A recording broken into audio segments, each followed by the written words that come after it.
Chilli powder అన్ని రకాల వంటలకు పచ్చళ్లకు సరైన chilli powder. No colour no chemicals. ఇప్పుడు మీ నాన్న ఇంకా జాబ్ చేస్తున్నారు అక్కడ? లేదు మేడం, నాన్నగారు ఇప్పుడు పెళ్ళిళ్ళల్లో వంటలు చేస్తారు కదా మేడం. ఇప్పుడు ఇక చేతనైతేనే ఇంట్లోనే ఉంటుంది మేడం. ఇద్దరు ఇంట్లోనే ఉంటున్నారు? అవును మేడం. అంటే మీరే చూసి పెట్టాలి ఇప్పుడు ఏమైనా. ఇప్పుడు నేనే చేసి పెట్టాలి. పెళ్లి కూడా చేసుకోరా, తొందరగా చేసుకో, మాకు కోడలి పిల్ల కావాలి, సిద్దిపేట మోడల్, మీ అమ్మకు ఎవరు కోడలు అని అడుగుతారు. మీరు కోడలంటే గుర్తొచ్చింది, ఈ బిగ్ బాస్ జర్నీ గ్యాప్ లో ఆల్రెడీ ఒక అమ్మాయిని చూసుకున్నట్టున్నారుగా? అవును మేడం, అంటే ఫన్నీగా ప్రపోజ్ చేసిన. ఎవరికి? అక్కడ ఇంటర్వ్యూస్ అయినప్పుడే శ్రీజ స్వీటీకి, దమ్ము శ్రీజకు ఫన్నీగా ప్రపోజ్ చేసిన మేడం. చాలా మంది ఇంకా నా కో కంటెస్టెంట్స్ కూడా నువ్వు శ్రీజన్ మ్యారేజ్ చేసుకోవాలి అది అని ఇట్లా కామెడీగా అంటుంటారు మేడం. నచ్చిందా? అవును మేడం, ఒప్పుకుంటే పెళ్లి చేసుకుందామని తనతో చాలా ఫన్నీ కన్వర్జేషన్స్ అయినాయి మేడం.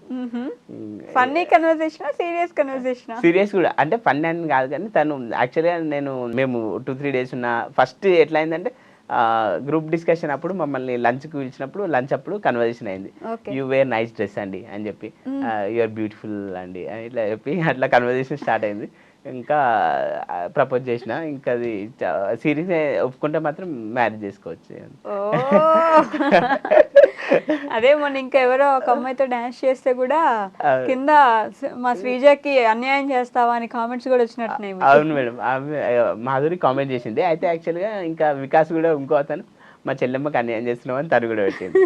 మీ చెల్లెని నా హార్ట్ మీ చెల్లె దగ్గరే ఉంది. నేను ఈ రీల్స్ గురించి, ఓన్లీ జస్ట్ రీల్ గురించి చేసిన, నా హార్ట్ అయినా ఎవ్రీథింగ్ అయినా శ్రీజానే ఒప్పుకుంటే పెళ్లి చేసుకుంటా అని సరదాగా అన్న కామెంట్ లో రిప్లై ఇచ్చిన మేడం. పెద్ద ప్లానే వేసారు. బిగ్ బాస్ కి వెళ్ళి ఏం తెచ్చుకున్నారంటే ఒక అమ్మాయిని తెచ్చాను ఇంటికి కోడలుగా అన్నట్టు. అవును మేడం, ఎందుకంటే ట్రోఫీ అయితే తీసుకోవాలి, కనీసం ఆ అమ్మాయిని అన్న ఇంటికి తీసుకెళ్దామని అట్లా ఒక సంకల్పంతో వెళ్ళినాడు. తన ఒపీనియన్ ఏంటి? తన ఒపీనియన్ అంటే ఫన్నీగా తీసుకుంది మేడం, సరదాగా తీసుకుంది. యాక్చువల్గా ఏంటంటే మనం హౌస్లోకి వెళ్తే కూడా లవ్ ట్రాక్ నడిపించచ్చు అని ఇట్లా అన్ని ఫన్నీగా అన్నా నేను. అంటే నీ హార్ట్ ఎవరికి ఇద్దాం అనుకుంటున్నావు అని ఇట్లా అది కలిసినప్పుడల్లా అక్కడ ట్రావెలింగ్ చేసినప్పుడు సరదాగా చెప్పినా మేడం. ఆమె కూడా ఫన్నీగా తీసుకుంది, అంటే సీరియస్గా ఏం తీసుకోవాలి, సరదాగా తీసుకుంది. ఒప్పుకుంటే మాత్రం పెళ్లి చేసుకుంటారు. అవును మేడం, అక్కడ జరిగిందంతా ఫన్నీగానే, నేనేం సీరియస్ తీసుకోవాలని తను అన్నది యాక్చువల్గా. కానీ సీరియస్ తీసుకుంటే ఇంకా బెటర్. చెప్పండి, కెమెరా చూసి సీరియస్ గా తీసుకోమని చెప్పండి. మనం సరే శ్రీజ, నా ప్రపోజల్ సీరియస్ తీసుకో, మనం కలిసిపోదాం. Ready to mingle. అమ్మా, ఇంటర్వ్యూ చేసాక ఫోన్ వస్తుంది మీకు? అవును మేడం. అవును మేడం అంట. ఫోన్ వస్తే ఇంకా బెటర్ మేడం, ఎందుకంటే మా అమ్మగారు కూడా అంటది, ఇక కనీసం ట్రోఫీ చేయలే, అందులోకి సెలెక్ట్ అవ్వలే, దిగులు చెందకు, కానీ కోడలి పిల్లని అయితే తీసుకొచ్చినవరా అని అట్లా ఫీల్ అవుతారు మేడం. హ్యాపీగా. ఎలా అండి ఎప్పుడు ఇంత పాజిటివ్ గా ఉంటారు? ఎందుకంటే ఇక అన్ని ఎప్పుడు ప్రతి సమస్యను నవ్వుకుంటేనే, డిఫికల్టీస్ అయినా ఏదైనా కానీ మనం అబ్స్టాకిల్స్ అయినా చిరునవ్వుతో ఎదుర్కొని ముందుకెళ్ళాలి అని అదొకటి అమ్మగారి నుంచి నేర్చుకున్నాం మేడం. ఎందుకంటే మమ్మల్ని చిన్నప్పటి నుంచి కూడా కష్టపడి చదివించింది కదా, ప్రతి సమస్యను కూడా, ప్రతికూల పరిస్థితులలో కూడా మనం మంచిగా ముందుకెళ్ళాలి ధైర్యంగా అని అట్లా ముందుకెళ్తాం మేడం. చిన్న చిన్న కష్టాలకే భయపడిపోయి వణికిపోయి లేకపోతే లైఫ్ ఆగిపోయింది అనుకునే వాళ్ళకి మీరు మంచి ఎగ్జాంపుల్ తెలుసా? చూడడానికి ఇట్లా కామెడీగా మాట్లాడడం అలా ఉంది కానీ మంచి ఎగ్జాంపుల్ మీరు.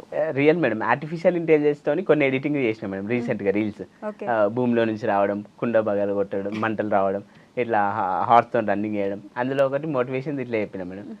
లవ్ ఫెయిల్యూర్ అయితే బ్రేకప్ చేసుకొని చనిపోవద్దు, అవసరమైతే సింగిల్గా బ్రతికి సాధించాలి అది అని.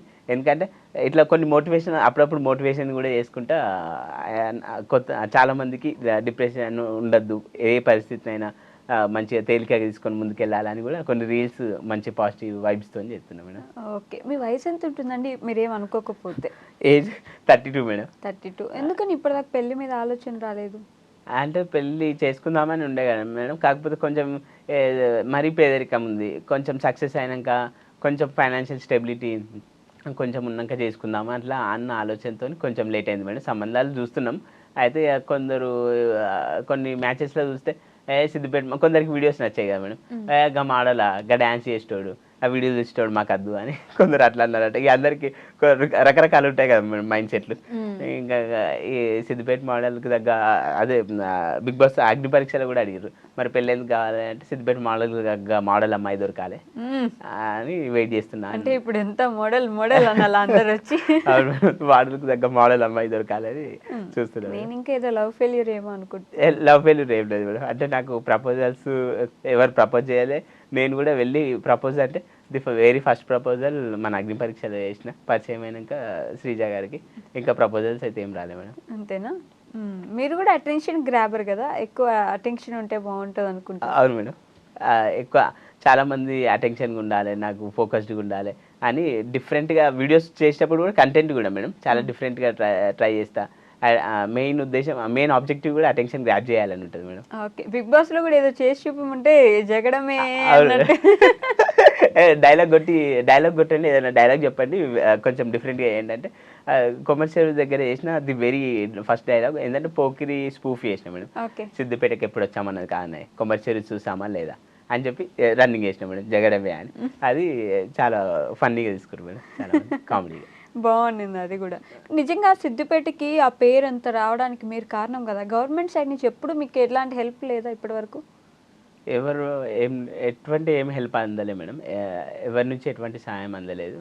ఇంకా వీడియోస్ చూసి అంటే అంతకుముందు ఒక సైకిల్ మీద వీడియో చేసినా మేడం. సైకిల్ ఎక్కి పాత పాట సంపత్ అనే సాంగ్ ఉండే, దాన్ని మార్చి సైకిల్ ఎక్కి నువ్వే పోతే ఓ మోడల్ సిద్దిపేట మోడల్ అని.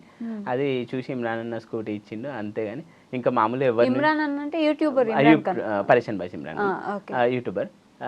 ఇంకా ఎవరి నుంచి ప్రభుత్వం నుంచి అయినా ఎవరి నుంచి ఎటువంటి హెల్ప్ అందలే మేడం. ఓకే, ఆయన ఇచ్చిన స్కూటీని మీరు అమ్మేశారు? అవును మేడం, ఇక ఇప్పుడు పరిస్థితులు బాగాలేనందువల్ల కొంచెం అందుకని ఇంకా ఎవరి నుంచి ఎటువంటి హెల్ప్ అయితే అందలే మేడం. కాదు, పీజీ వరకు చదువుకున్నారు కదా, ఎక్కడైనా మంచి జాబ్ వస్తుంది కదా మీకు, కాలేజ్కి వెళ్ళినా జాబ్ వస్తుంది. అయితే కాలేజ్కి వెళ్తే మీరు అన్నట్టు టీచింగ్ జాబ్ ఏదైనా వస్తుంది. మా అమ్మ నేను కొన్ని స్కూళ్ళ చుట్టూ కూడా తిరిగినాం. సిద్దిపేట మోడలా వద్దు, పిల్లలు పోయి స్కూళ్ళల్లో మామూలుగా డెమో ఇచ్చిన తర్వాత వాళ్ళ రియాక్షన్ ఏంటంటే మోడల్ పిల్లలు పోయి వాళ్ళ ఇంటికి వెళ్ళి మోడల్ మా స్కూల్కి వచ్చిందని ఎగుడతారు, హీజ్ అన్ ఇన్ఫ్లుయెన్సర్, మేము మాకు వద్దండి అన్న. ఏంటండి మీరు? అదే అది బాధ, అది ఒక అంటే దీన్ని ఎంటర్టైన్మెంట్లో వాడుకోవాలి దాన్ని ఆ విధంగా. అంటే రిజెక్షన్ ఇవ్వట్లేదు కదా మేడం, ఒక రకంగా మైనస్ అయిందంటే ఇంకో రకంగా ప్లస్ అవుతుంది. కాబట్టి అందరినీ ఆడియన్స్ని ఎంటర్టైన్ చేస్తూ యూట్యూబ్లో ముందుకెళ్ళాలి అని అనుకుంటున్నాం మేడం ఒక రకంగా. మీరు ఇన్ఫ్లుయెన్సర్ అని ఏ స్కూల్లో టీచర్గా వేసుకోలేదు? ఓకే. కాదు, నిజంగా నాకు ఇప్పుడు ఇంత నవ్వుతుంటే ఒక క్వశ్చన్ వచ్చింది, మీరు అసలు ఎప్పుడైనా ఏడుస్తారా? ఏడ్చారా? ఏదైనా సిచ్యువేషన్ ఉందా అలా? ఇక ఆర్థిక పరిస్థితి అది చాలా ఉంటాయి, కాకపోతే నేను ఎప్పుడు ఏడవా మేడం. కూడా ఏడవడం ఏం లేదు. ఒకసారి అయితే ఏడ్చిన, ఎప్పుడంటే మా నాన్నగారికి ఆరోగ్యం బాగాలేనప్పుడు. ఇంకా అంతే మేడం, అమ్మగారికి కూడా వాళ్ళకి ఎప్పుడన్నా ఆరోగ్యం బాగాలేనప్పుడు ఎక్కువ నా మెయిన్ ప్రియారిటీ వాళ్ళే ఉంటారు పేరెంట్స్. ఇక అప్పుడు ఏడ్చి ప్రేయర్ చేసిన దేవునికి అట్లా. కాకపోతే ఇంకా మామూలుగా ఎప్పుడైనా ఏ సమస్యలైనా నేను నవ్వుతూ బతకాలనేది థీమ్తో ముంగట్టుకెళ్తాను మేడం. ఓకే, ఎప్పుడైనా ఏదైనా నవ్వుతూ ఉండాలి. అలాంటిది ఏదైనా మా వాళ్ళకి చెప్పొచ్చు కదా, ఎట్లొచ్చినా సరే నవ్వుతూనే ఉండండి ఏం కాదని చెప్పేసి. అవును, ప్రతి సమస్యనైనా ఏ సమస్యనైనా మనం నవ్వుతూ బతకాలి, చిరునవ్వుతో ఎదుర్కోవాలి. ఎందుకంటే మనము ఏ సమస్య అయినా ఇక్కడితోనే అయిపోయింది మన లైఫ్ అని, జర్నీ అయిపోయిందని పులి స్టాప్ పెట్టుకోవద్దు. మనము చిరునవ్వుతో ముందుకెళ్ళి సాధిస్తాము అనే ఒక మంచి హోప్తో ముంగట్టుకెళ్ళాలి.